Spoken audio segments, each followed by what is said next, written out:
उन गीतों को लिए चलेंगे। पहले के जमाने में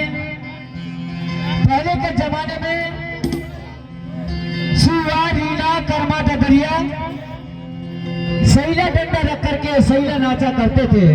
और बुद्ध जी बताते हैं परंपरा के गीत संगीत में वो ताकत रहा।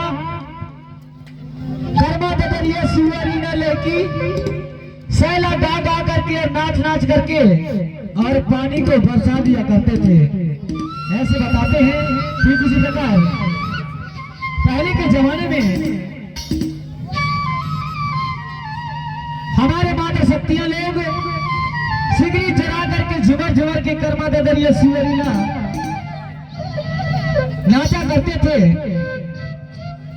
और हमारे जो पितृ शक्ति है, जो भाई है, वो जो है अखरे में बांदर को टांग करके और झुमर झुमर के कर्मा गाया करते थे और सैला गाया करते थे, नाचा करते थे। ठीक उसी प्रकार आइए आपको जागृति गीत को ले चलते हैं। कहते हैं क्या? अरे सुनना भारती, बताना का और सुनना पारो। अरे काय का आइए कथा का कथा अमोर साथ में कर्मा दरिया के मजा ले बे। तो कैसे ने देखो अमोर साथ में झूम झूम के नाचबे। तो कैसे ने नाचो यार। अमोर साथ में गाना घालो गावे। अरे गाहू दी ईमान से कैथो कसम से कैथो बा एक हल्ले कई तो का कथा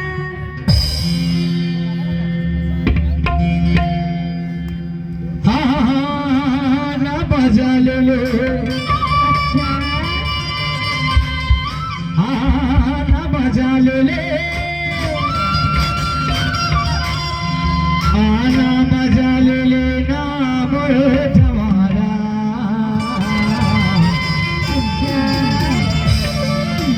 हर करे बात दरिया के कैसे हर परंपरा गीत के अच्छा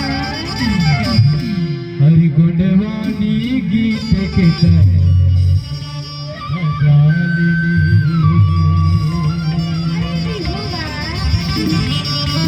देखने का थका आना मजा ले लेना मेरे सहारा।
लुंगी फेटा धोती पीला रंग होते ऐसे और जाने बताना ये खले का तो कहा के था सतरंगी झंडा लहरा ले